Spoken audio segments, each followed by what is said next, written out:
See, there we are. You can see us. And a purple glowing orb behind us. Now it's orange. Now it's orange. We're doing glowy stuff.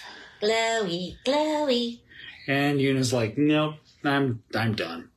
Well, Yuna's been bullied today by her brothers, who somebody took over her spot, and she's just not having it. We are not sharing the same space. Poor baby. Poor baby. Such a poor baby. Okay. I'm sorry, I'm starting that early. We even got a nap in earlier. You did. You passed out for a few minutes. For a few minutes. You were out cold. Well, either way. Oh, we're live now. Yay! I think. We hope. Maybe. Kind of. Hey, buddy. Yeah, Mommy shifted you. Okay, yep, we're good. We're good. We're good. Vince is just, yeah, Vince, buddy. So, hey, there we got Alex, we got Patrick. Good. Excuse you. And we got Bites. Rude. My hand is not a chalk toy.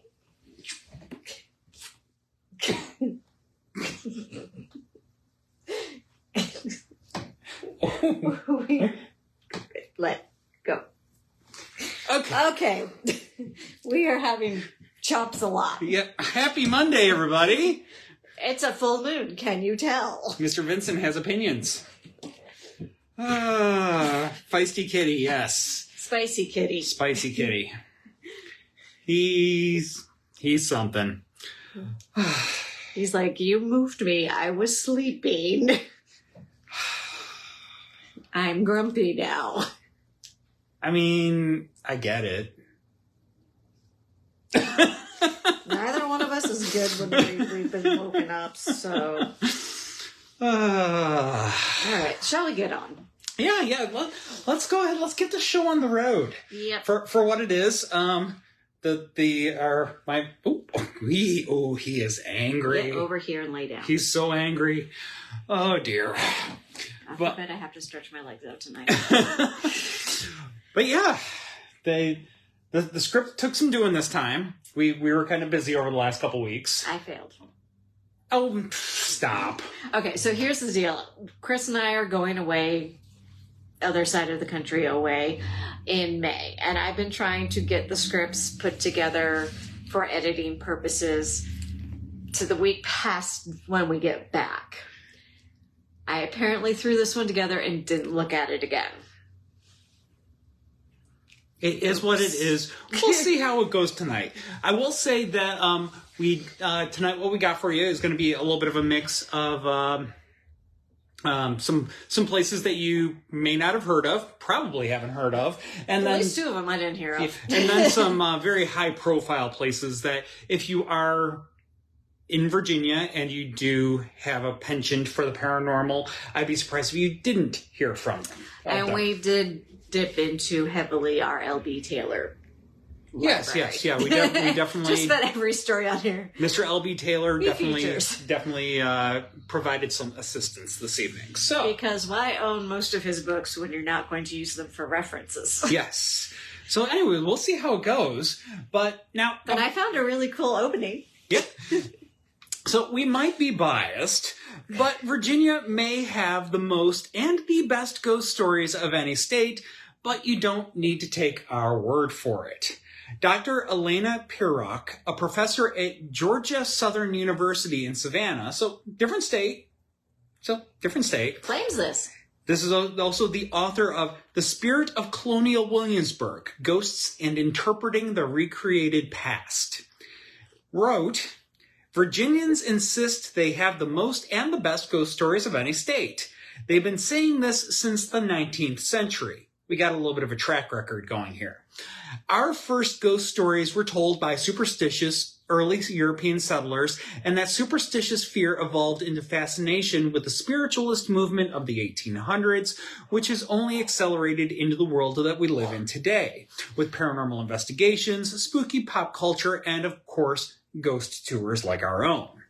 Now, as for Virginia, given our long and tumultuous history of settlement, revolution, and war, ghostly tales of every sort in every age are easy to find. But Pirok notes that Virginia's ghostly tales have another distinction. Traditionally, they're not terribly scary. They're not. No. They really aren't. So she writes, they're very sweet. They're very loving in that human-to-human way. They aren't Stephen King type stories.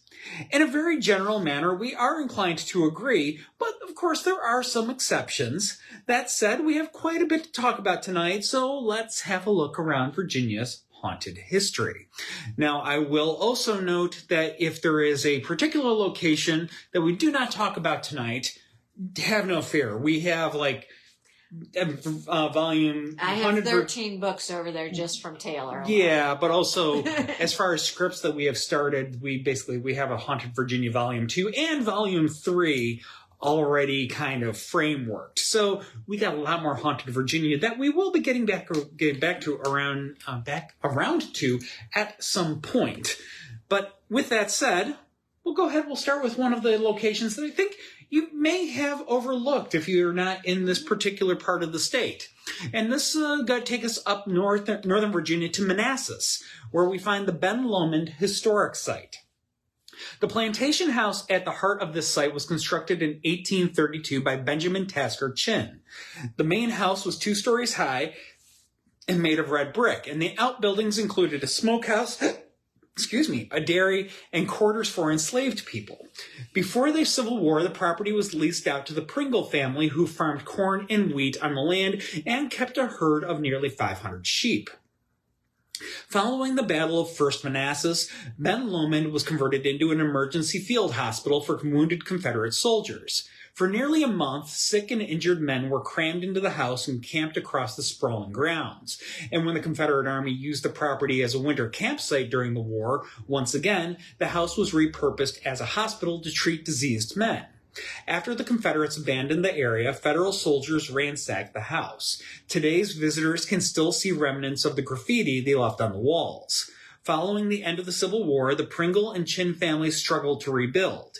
The house went through a succession of owners before finally being restored to its Civil War state. David Bjorn, Ben Lomond's site manager, says that staff often experience things that they can't explain at Ben Lomond. They hear footsteps on the stairs even when they're alone in the house, and multiple people have reported hearing someone whispering what sounds like the word Georgia. Many of the men that died at the Confederate Field Hospital and were subsequently buried on Ben Lomond's grounds originally came from Georgia.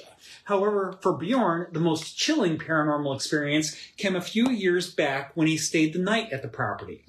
One night in October, Bjorn decided to stay over at the main house after finishing one of Ben Lomond's annual ghost story programs. He had to be on site early the next morning to assist with a church service that was being hosted there, so he thought it made more sense than driving home.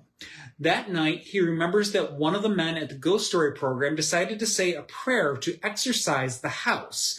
The man didn't believe there were any ghosts there, only evil spirits. No. Now, for reference, barring overwhelming evidence that something should be done, we think that the best thing to do is let the spirits be in peace. That's not to say that you shouldn't do paranormal investigations. Just remember that you're stepping into their home, and it's rather rude to demand anything of the residents or to try and banish them from where they reside.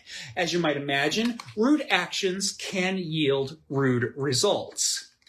Now, Bjorn went to bed around 11 o'clock. He recalls that sometime in the middle of the night, something grabbed him by both ankles and yanked him straight off the cot he was sleeping on and onto the floor.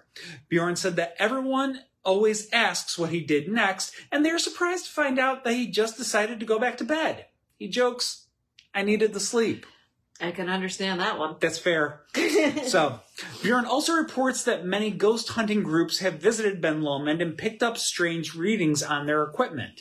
A police forensics unit has also chemically tested different areas of the property for blood, including where blood seeped into the floorboards from when the house was used as a hospital.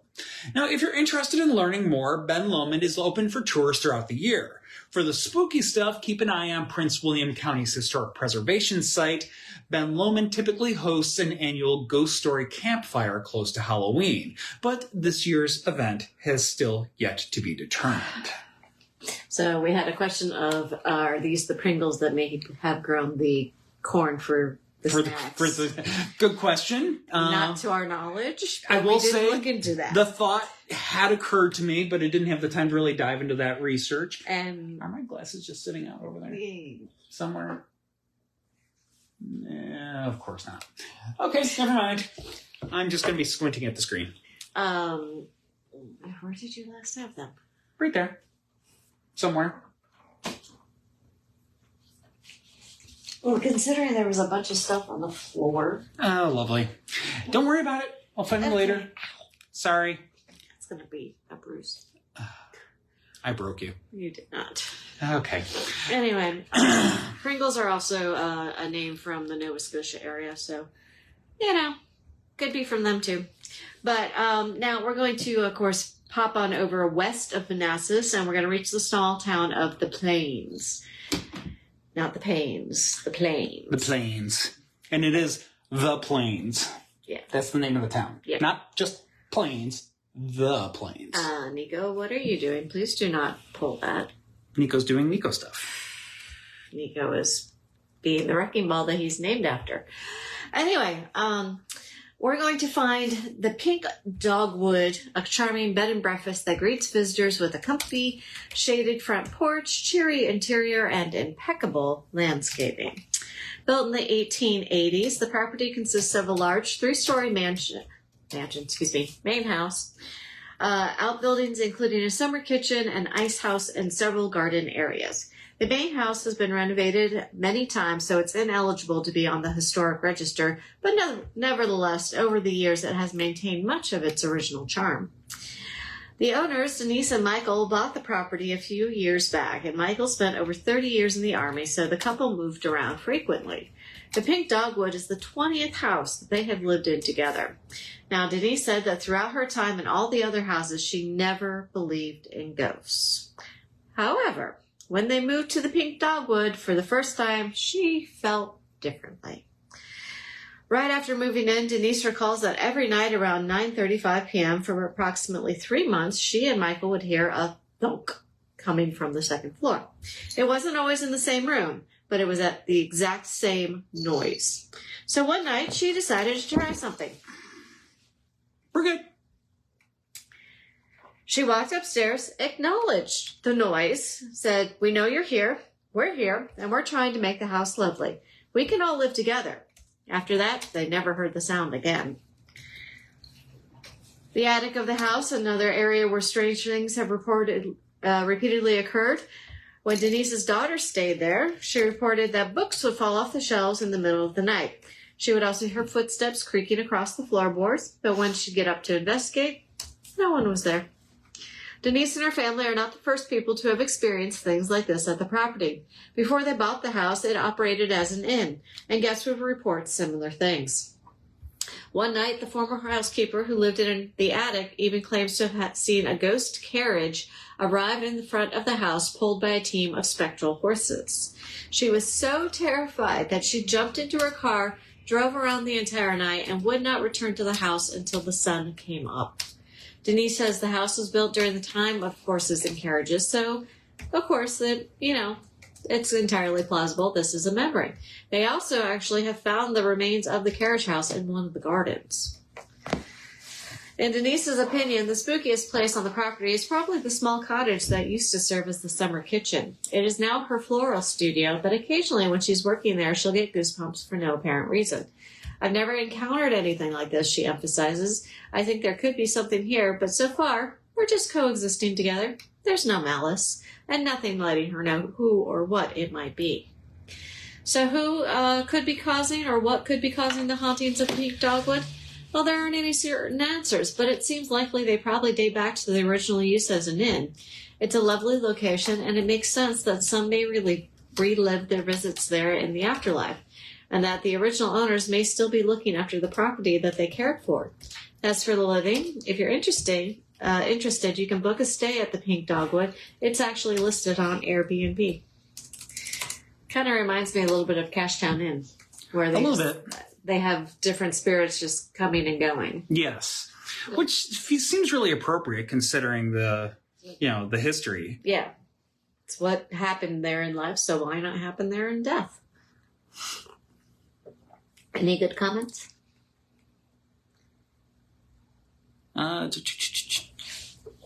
Yes, mischievous kitties tonight, that is for sure. And you can't see Lulu. Lulu's actually behind the camera watching us. But she's directing. She's directing, but she's joined us tonight. Yes. She's not camped out up in bed. Where Cashtown is outside of Gettysburg. Yeah.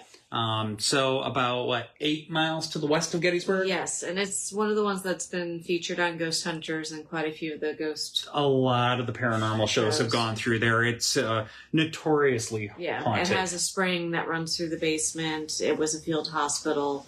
They've got a lot of different things that are going on. Amy Bruni features it on her podcast, Haunted Road.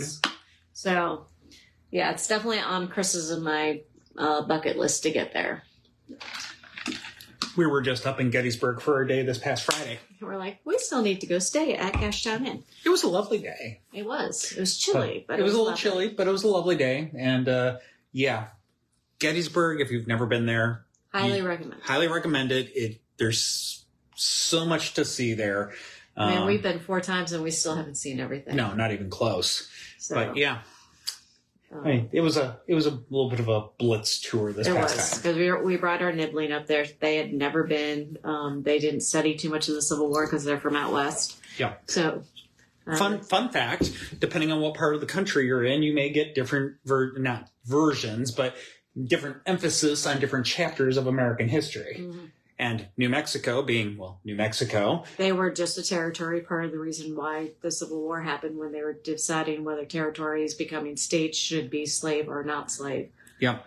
So, yeah, not too much Civil War history. Wrecking ball. Not too much Civil War history in New Mexico. Yeah. Anyways. Moving on. So this one was a fun one. I had vaguely heard about this. But it's apparently quite haunted. Yeah. Now, part of the reason why it might get overlooked so often is because it is out there. It is. So, and there's not much there anymore. Yeah. So if you're from the state, you might hear references to the Middle Peninsula and the Upper Peninsula. That is these are the regions that are along the Chesapeake Bay, on the west side of the Chesapeake Bay. Yeah. And, we got numerous rivers that run through Virginia that empty out into the bay. And these rivers divide the land into multiple peninsulas that stick out there. So this story comes from the farthest reaches of the Middle Peninsula. And it's all the way out there in Mathews County, near Haven Beach on the banks of the Chesapeake Bay. And this is where we find Old House Woods.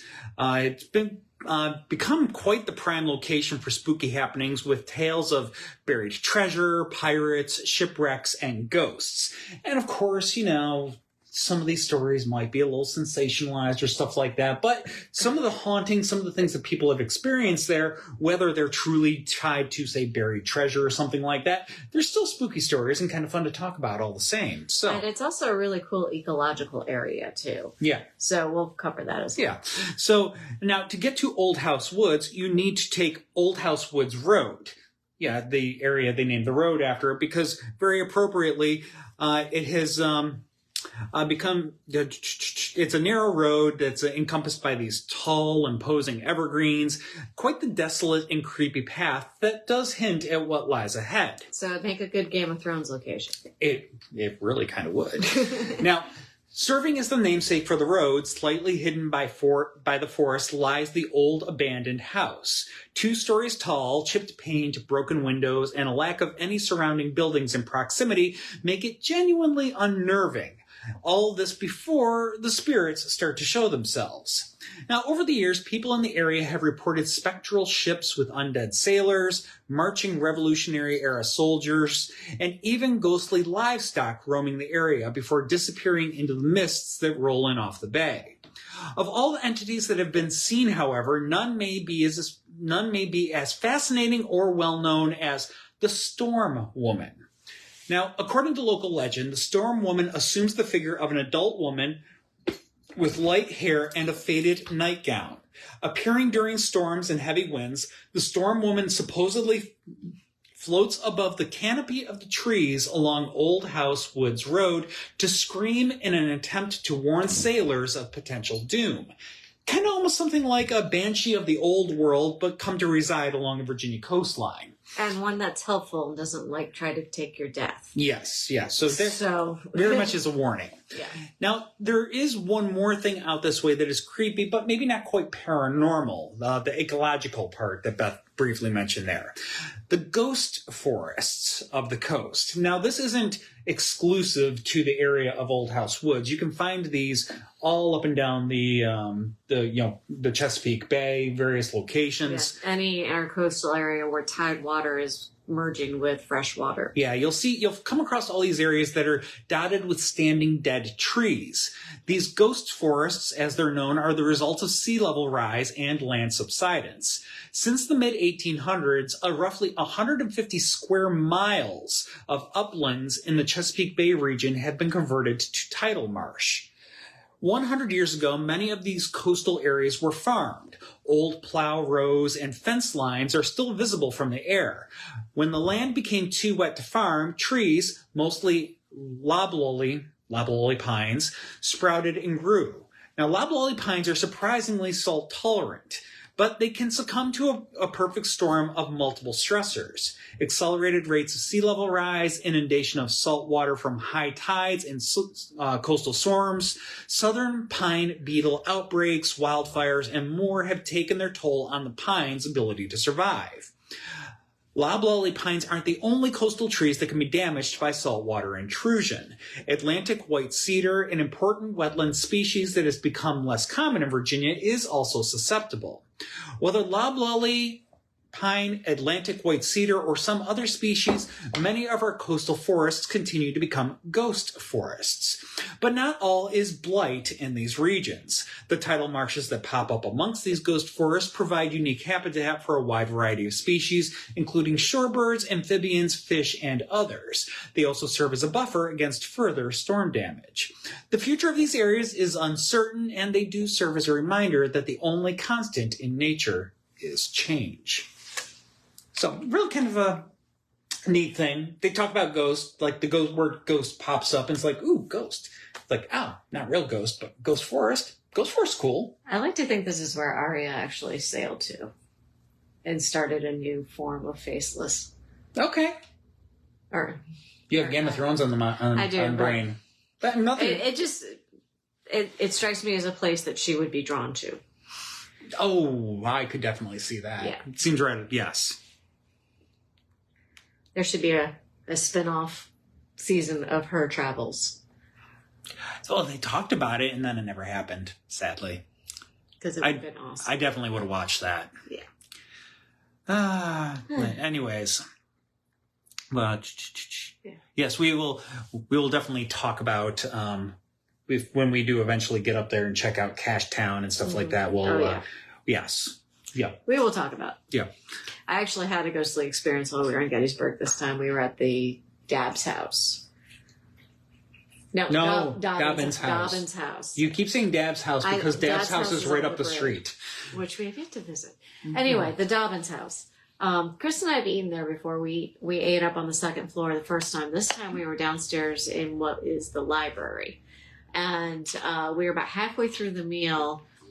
We had already noticed that there's a doll in there that had something attached to it. And then it pulled our nibbling's hair.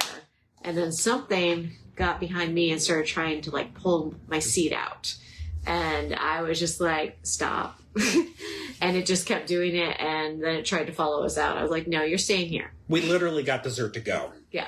Because it kept messing with us. And I was like, okay, this is the first time in all of our visits that I actually had something happen to me in Gettysburg. It was a lovely place. Great food. It is a lovely place. Great food. I strongly recommend it. But something had an opinion about us sitting in that room. Yeah. So it's like, okay, noted. Yeah.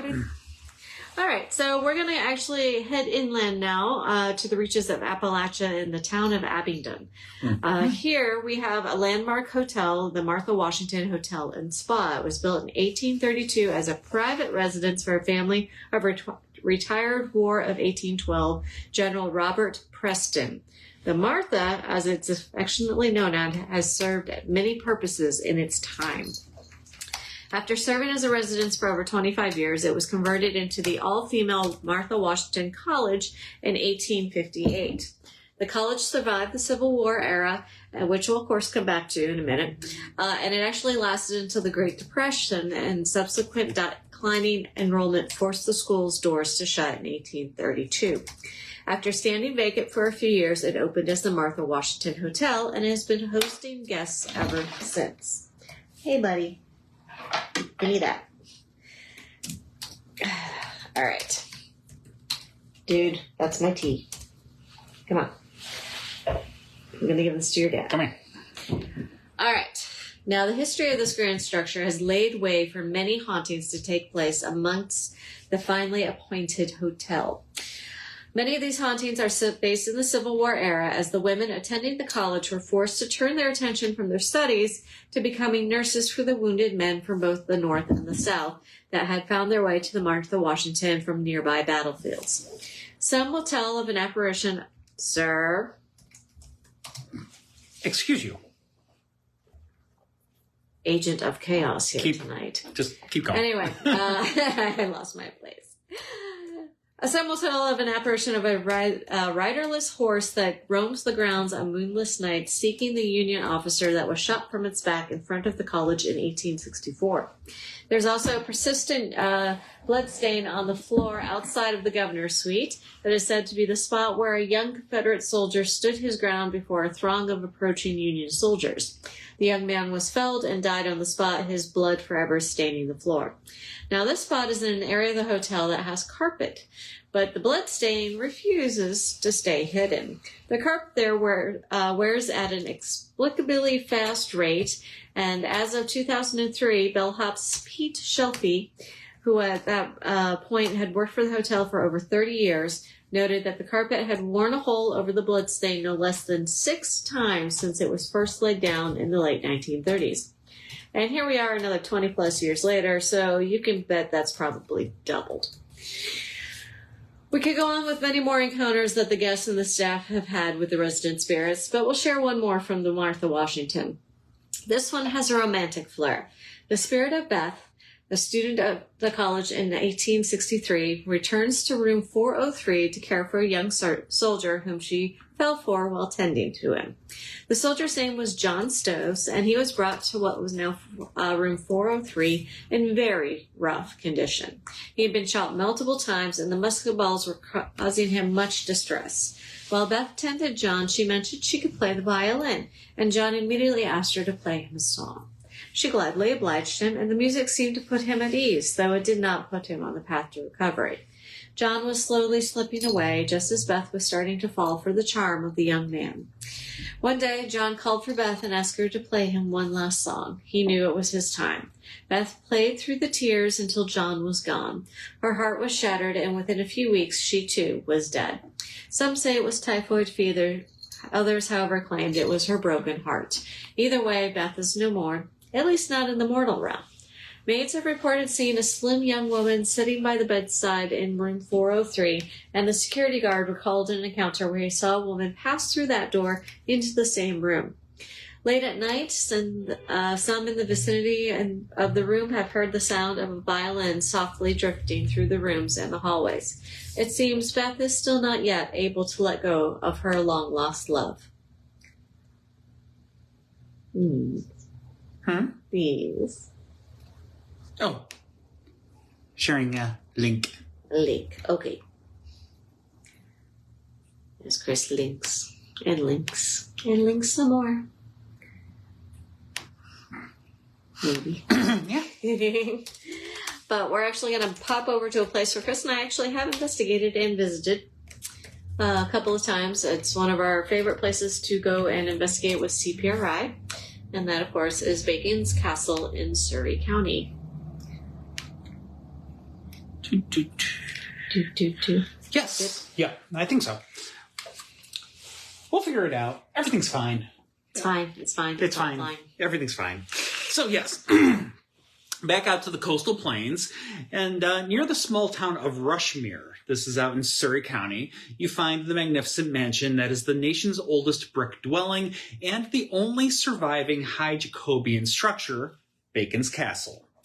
Named for the important role it played in the infamous Bacon's Rebellion of 1676, this beautiful spot has been many things to many people in its long history. This includes being a popular place for paranormal investigators in the modern era. Now, Bacon's Castle has had 360 years to foster ghosts. It was built in 1655 by Arthur Allen, a successful British tobacco agent who moved to Virginia in the 1640s. Allen used his wealth to purchase 2,000 acres of land in Surry County, then proceeded to populate its grounds with walkways, outbuildings, and, of course, the mansion. Arthur Allen's son, Major Arthur Allen, inherited Bacon's Castle after his father's death in 1669.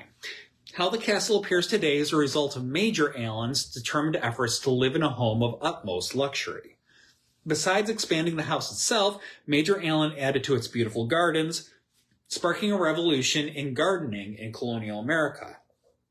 The white sand pathways, neat little rows of planting beds, and orchard fired an interest in gardening as a hobby, the influence of which can still be seen in colonial-era gardens up and down the coast. Today, Preservation Virginia, the nonprofit which acquired Bacon's Castle and opened it to the public in 1983, preserves the garden as Major Allen designed it, alongside his beautiful mansion. Now, Major Allen was also known for his high status in the county.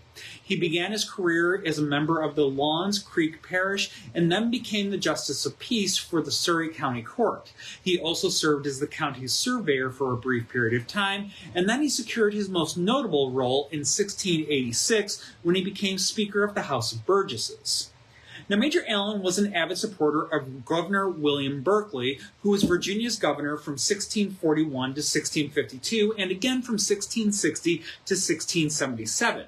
It was during Governor Berkeley's second administration that the infamous Bacon's Rebellion occurred.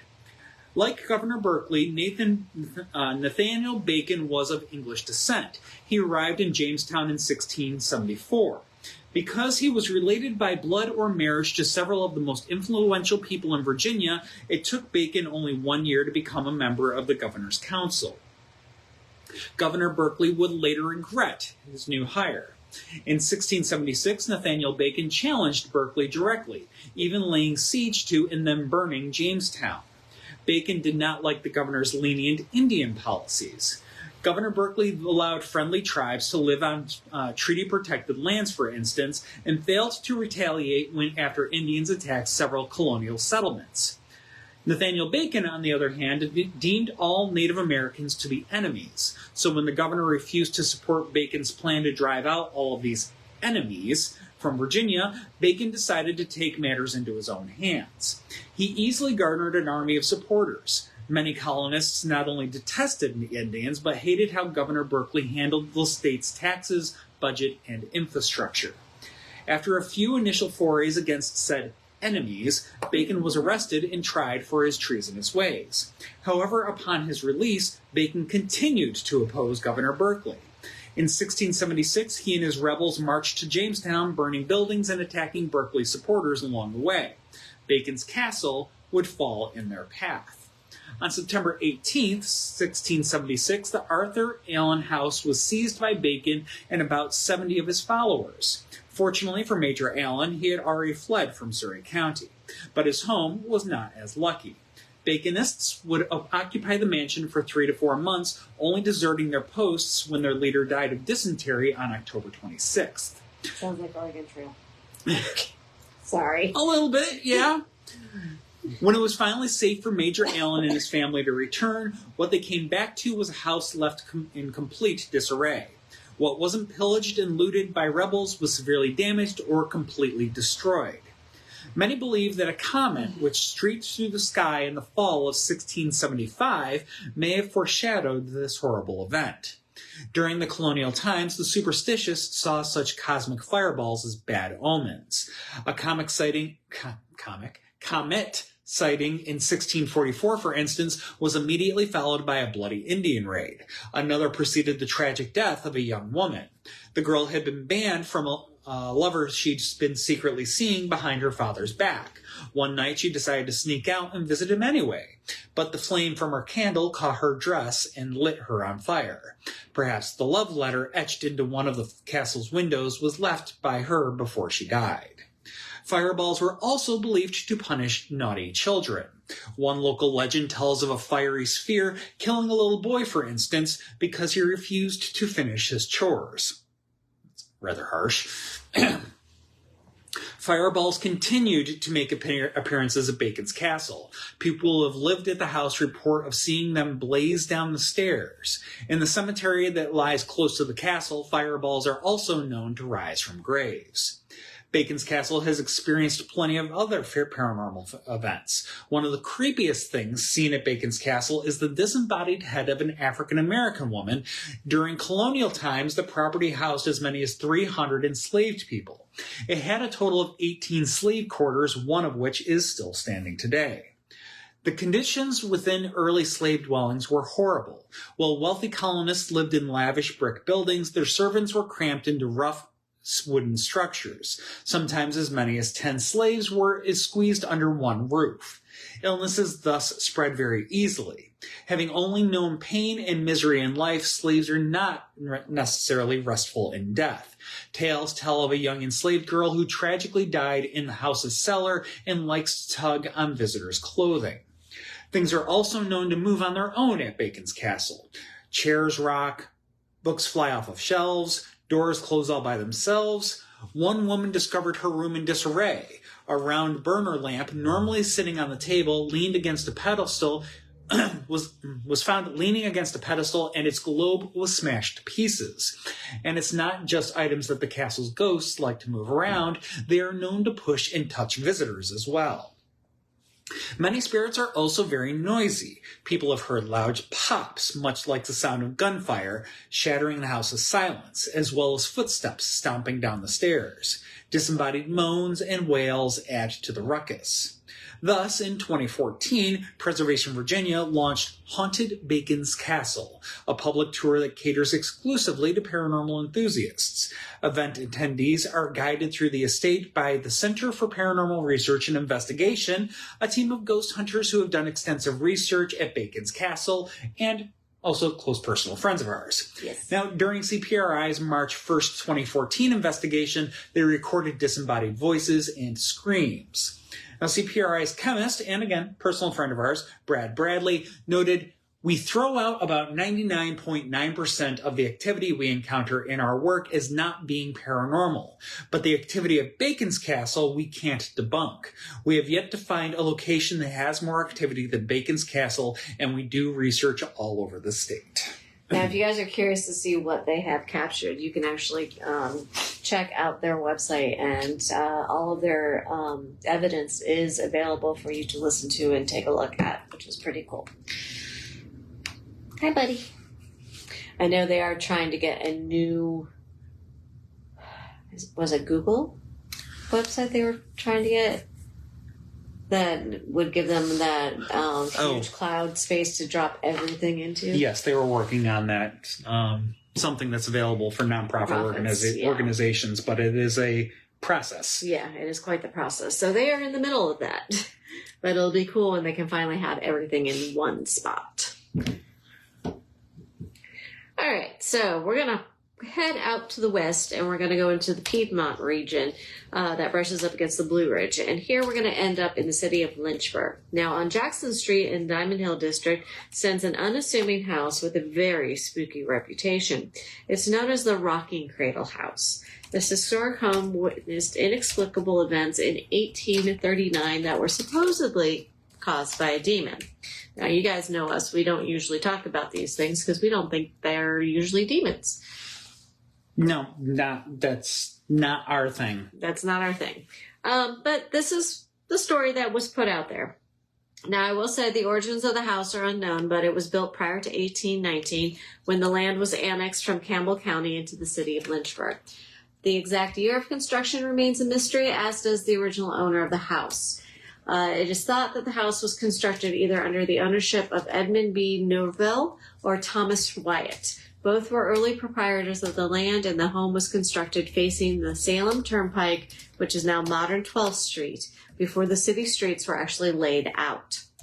The house had been through several renovations and additions, and the original structure was 2 stories, and each story had 2 rooms, and the stories were connected by, of course, the staircase. In 1875, a new addition was added, and a kitchen was built into the house in 1904. The home was originally supported by a well that was later filled in and now lies beneath one of the more recent additions. In 1937, Susan Beardsworth with the Works Progress Administration conducted an oral history with True Poston, the son of the owner of the home. He not only recalled the rocking cradle story, but also other ghost stories that are associated with the house.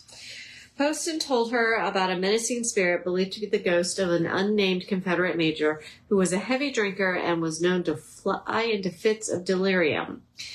When this happened, the major's family would lock him in the dining room for safety of himself and the people surrounding him. It became his habit to pick up the fire poker and try to beat his way out of the room. He also used the poker to attempt to break away the paneling and the locks along the doors and the windows to escape. According to Poston, this repeated activity allegedly left an impression on the house, and the dining room doors were known to unlatch and open on their own accord, usually around midnight. Another story shared by Poston involved Walter Addison, the editor of the Lynchburg News in the early 20th century. The Poston family owned the home at the time, and Addison rented a room as a tenant.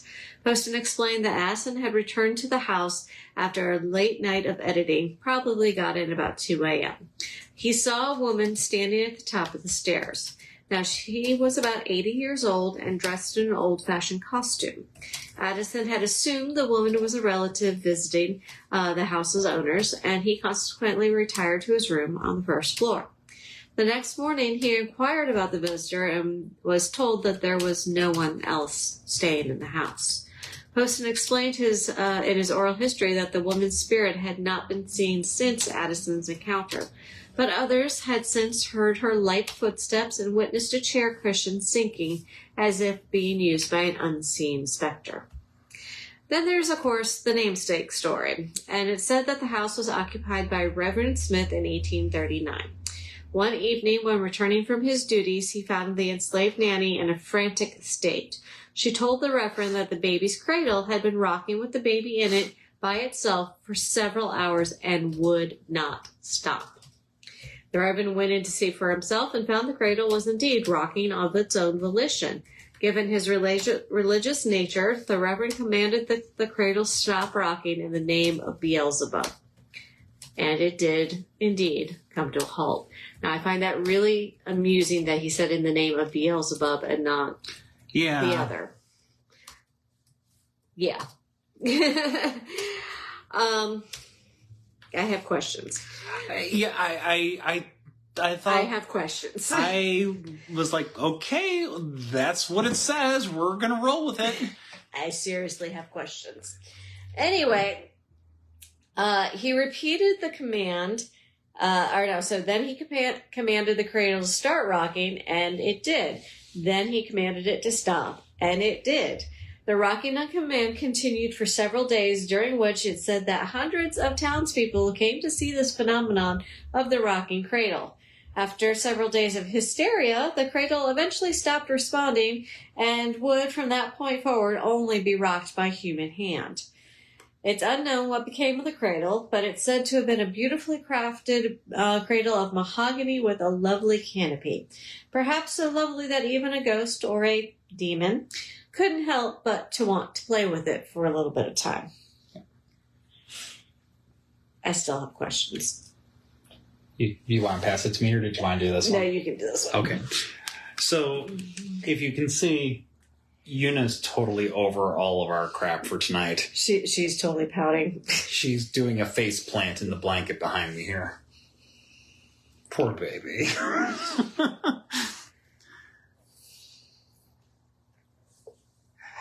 Yeah. So, yeah. In the name of Beelzebub. I don't know. I have questions. And he's not alive to ask, and I'm not doing a summoning. Because I just don't want to open that door. On a related note, Beetlejuice comes out later this year. Woohoo! Beetlejuice.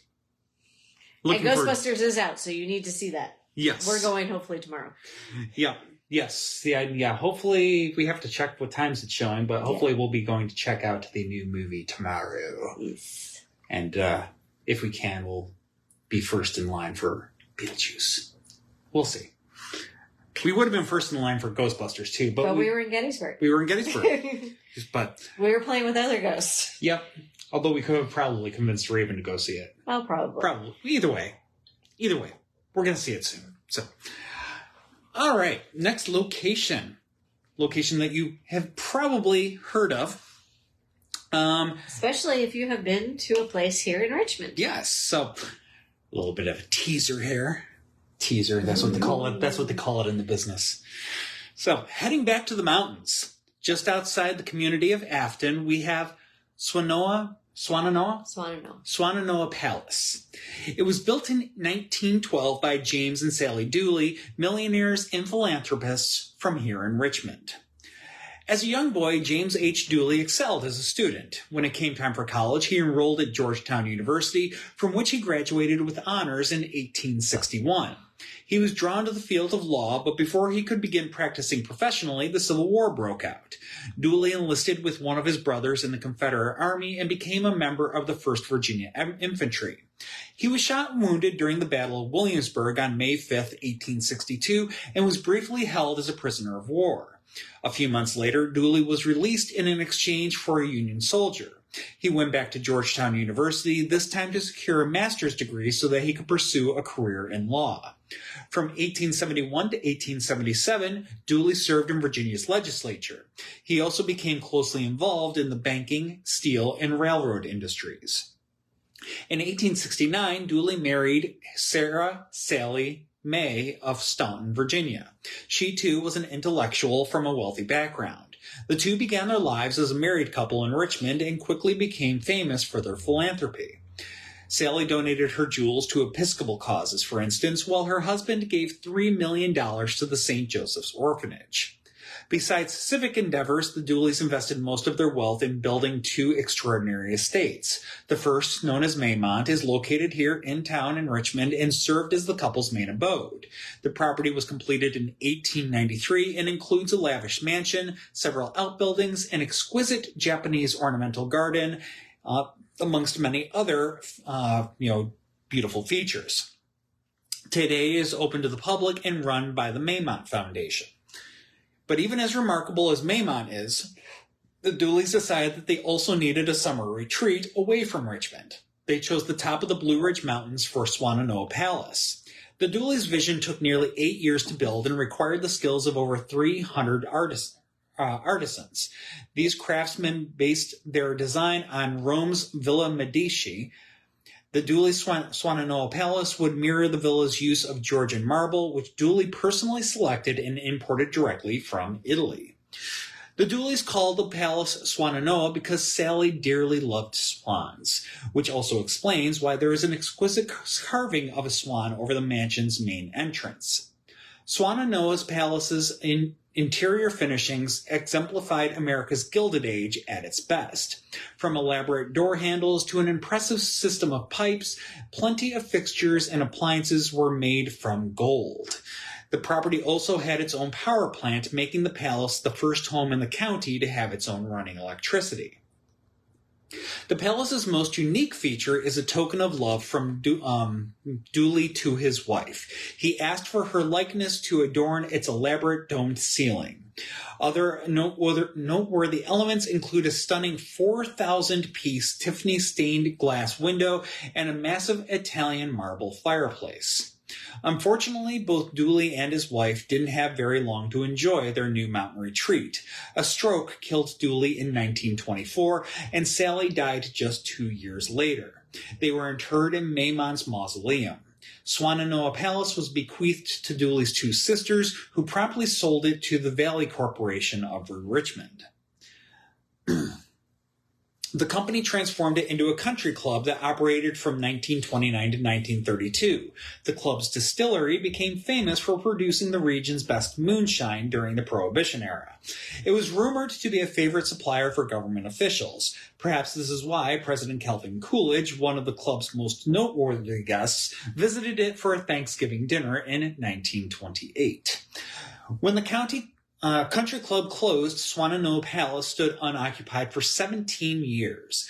Then, in 1949, it was leased to a famous American painter and sculptor by the name of Walter Bowman Russell.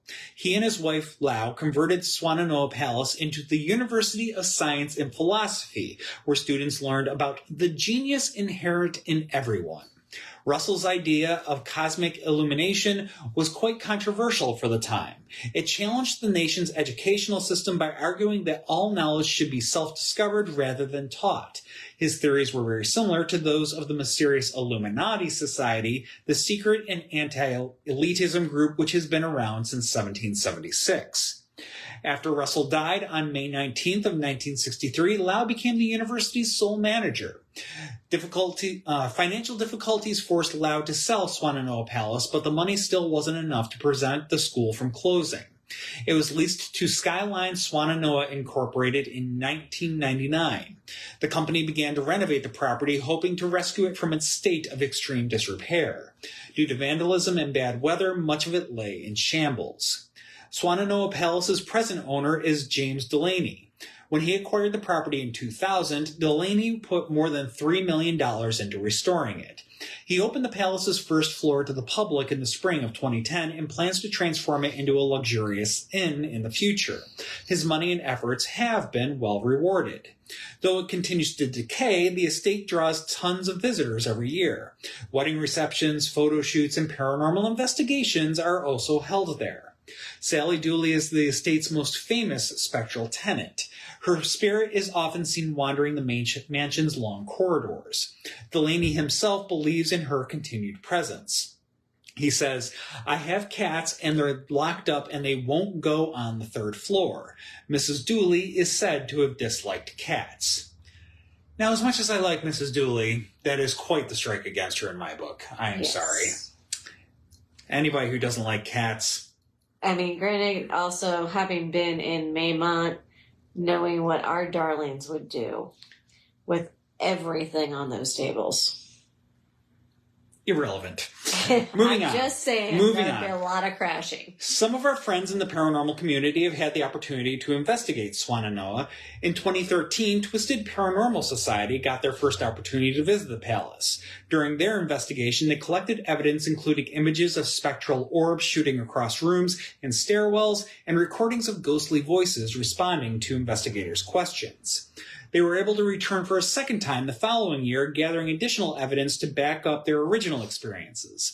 In addition to Sally, they found reason to believe that other spirits also lurk around Swannanoa Palace, including servants and groundskeepers who worked there, all lending to the idea that the beautiful Swannanoa estate is a place standing apart from time.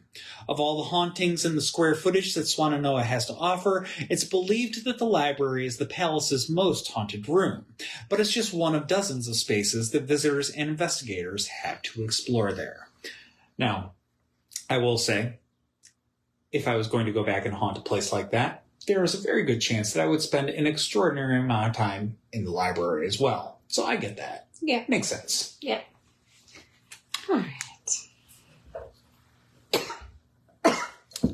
Excuse me. I'm sorry. I breathed wrong.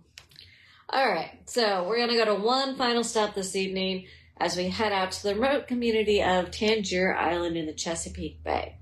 Stepping foot on this island is a bit like stepping into a place out of time. The way of life here is like no other in Virginia, lending a little of something extra to the tales that come from here. The following tales came from a man named Solomon Evans, who was approaching his 100th birthday while living on Tangier in 1850. He relates some of those stories to author Adam Wallace for his book, The Parson of the Islands, The Life and Times of Joshua Thomas. It was published in 1861. And these stories were then, of course, picked up by L.B. Taylor, and we bring a couple of them to you tonight. First comes the tale of Grissom, who Evans described as a brave but bold and godless man. Grissom was oppressive to the people of Tangier in the War of 1812. While taking what he wished from them, he claimed it to be the defense of the island against the British. One day, a woman came to him begging that he return her child's clothing, which had been taken along with many other belongings from her home. The cruel Grissom waved her off. When she persisted, he slashed her across the arm with his sword and told her in some pretty bad language here that we're not going to repeat. Basically told her off and sent her on her way. Well, she fell to her knees in the path and cried out to God that the ball might go through Grissom's heart before that time the next day. The following day, the British arrived.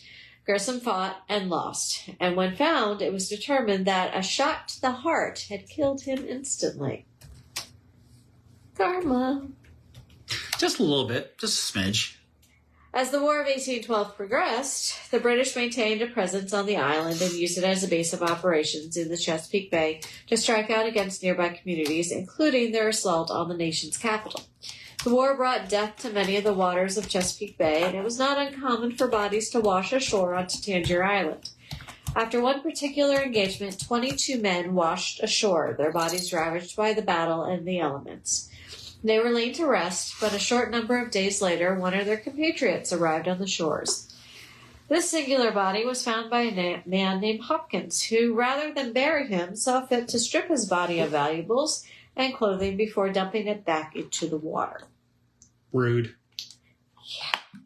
Afterwards, guess what? He was haunted by the apparition of the drowned soldier. Once in his canoe, fishing near a point of marsh, he heard a sound of laughing, and when he looked that way, saw an apparition coming towards him, leaping across the marsh before it jumped clear over his canoe and into the water beyond.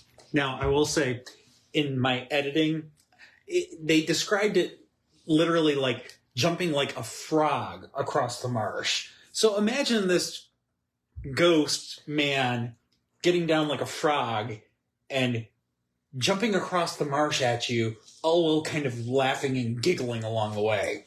Yeah, that's a bit freaky. It is kind of freaky. I mean, and well-deserved, I will say. Yes, very well-deserved. Certainly a little humorous, but considering the paranormal tinge to it, it's like being chased by a somewhat deranged ghost, which, with good reason, yeah.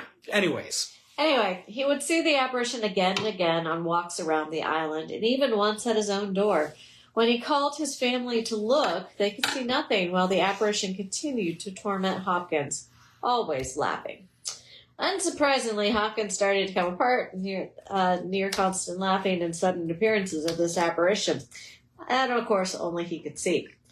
He went to the mainland to consult with Parson Adams, who provided Hopkins with an incantation to recite the next time he encountered the drowned man. Once he returned to Tangier, the drowned man appeared to Hopkins again, giving him a scare and sending the incantation far from Hopkins' mind. But on this one occasion, the apparition was abruptly silenced and all of a sudden disappeared. It just so happened that the drowned man's body had been found again and was in the process of being given a proper burial. Mm-hmm. And thus he no longer haunted him. He should have still been haunted. He stole his stuff and stole his body, all the stuff off his body, and dumped him back in the water. Yes, but at least he got a proper burial. At least he got a proper burial, absolutely. But apparently that cut off his ability to haunt. Dude, get out of the Kleenex. Oh my god. Nico is on a tear. Yeah. And then some. Anyway. But that was our last story for this evening. Yes. And in 2 weeks, guess where we're going? Not far. Literally across the border to West Virginia. You got the thumbs up bubble tonight. Woohoo! I don't know why. I know. At least it wasn't thumbs down like I got last time. Yeah, seriously. Zuckerberg, we're going to have words. I don't know what the deal is with these mystery bubbles, but anyways. What? Hashtag you've been bubbled. I will take a bubble if it means I win the Powerball ticket tonight. Okay. Is that what it's going to take? I mean, give me the bubble for that. I was going to say, I didn't even know where we were going in 2 weeks from now. We're going to West Virginia. Oh, we're going to the other part of the... Yeah. That's why I was on my phone looking at it. I'm like, where are we going next? Haunted West Virginia. So, we're going to go to the other part of ye old Virginia that wound up splintering off and becoming its own state in the midst of the Civil War. Yep. So. Ye old. The cousins. Yep. We're going to go to the cousins. Virginia, the only state to actually lose territory in the Civil War. I mean, we'd already lost Kentucky and Tennessee, so. Well, yeah, but that was kind of a little more amicable. In any case. But yes, so West Virginia going up high into the mountains. What's their slogan up that way? I don't know. What? I don't know. Wild, wonderful. West Virginia, wild and wonderful, I think. Something like that. In any case, well, we'll be talking about spooky stuff from West Virginia. Take me home, country roads. Yes. Exactly. Yeah, no, definitely. Wild, wonderful West Virginia. Thank you, Alex. It's an alliteration. I knew it was something along those lines, but yeah. So anyways, yes. In the meantime, what do we got going on? Tours. Tours, yeah. So Lee could not join us tonight because Lee was out giving a Haunted Capitol Hill tour. Because guess what? It's spring break and people are wanting tours. Yep. Yay! Now, that said, I think tomorrow night we have off. We do. But then don't we have tours like every night or for the rest of the week? Yep. So yeah, we'll be busy. We got spooky stuff. It's warming up and we got a lot of spooky stuff coming up. Yeah. So we have Churchill on Wednesday, Capitol Hill on Thursday. Friday, nobody's booked for Friday yet, so it's not showing up. Well, in any case. But there is a tour then. There's tours Friday, tours Saturday. I can tell you what it is in a minute. Friday is Phantoms. Saturday, we're back on Capitol Hill. And Sunday, guess what? If you haven't done a choose your own and you want to, book 2 tickets and pick the tour we're going on. Yep, you'll have your opportunity.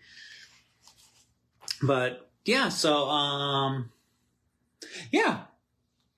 got all that going on, and then I think also before our next show, the RVA Burlesque Festival.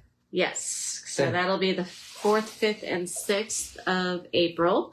We are sponsors this year, so you see Chris and I there. Marsha's working the door, I think, for a couple of those. So that'll be fun to go to, and of course support the local performers and those that they bring in to highlight during the festival. And actually Thursday, was it Ember that we're going to be at? Actually, I think Ember was Friday. So Ember's one of the new locations here in the city that we get to go and actually be part of for the festival. Yep. So April 4th through 6th. So it's Thursday, Friday, Saturday. Yep.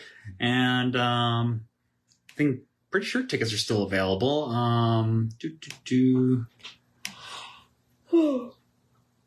So I should have had this all ready to go. Yeah, I saw Ember post on Facebook today with it. So Thursday night's show is at Strange Ways Brewing on Dabney Road. The Friday show is at Ember Music Hall on Broad Street. And then Saturday night showcase is going to be at the Bird Theater. So, yes, 3 nights, burlesque, if you like to, if you like the spicy arts. Yes, the spicy arts. Spicy arts. You can come on out and check that out. Twinkie Boots. Twinkie Boots going to be there? I see Joe Ray's going to be there. Twinkie Boots is really funny because last year he did a combination Singing in the Rain and It. And he said every time he does this performance, it opens up and pours. And sure enough, literally like minute into the show, all of a sudden on the Robinson Theater, all you hear is... I actually do not see him on... No, I'd like to see him. He was fun. Yeah, he's been at the last two. So, Yeah, but I will there are miss him. still a lot of other really great names. Yes, So- Twinkie Boost is one of the ones who dances in 3-inch stilettos, and I am totally jealous that A, they can walk in them, and B, dance in them. Yeah. Because I couldn't. But, yeah, in any case. Oh, and thank you, Patrick, for sharing our website link. So, yes, if you want to go and join us on tours, the website, that's where you go. But, yeah, so next couple of weeks, got tours going on. We'll be sponsoring the Burlesque Festival, and then basically right after the Burlesque Festival, we'll be back here with our Haunted West Virginia on Monday. Yes. So 2 weeks from today, a lot going on. But in the meantime, we will see you around town, and see you, of course, on socials. Yep. And come out and see us. So, and as always, any questions, anything like that, always happy to hear from you. Drop us a line. So, Night, until y'all. next time, y'all have a good one. Night.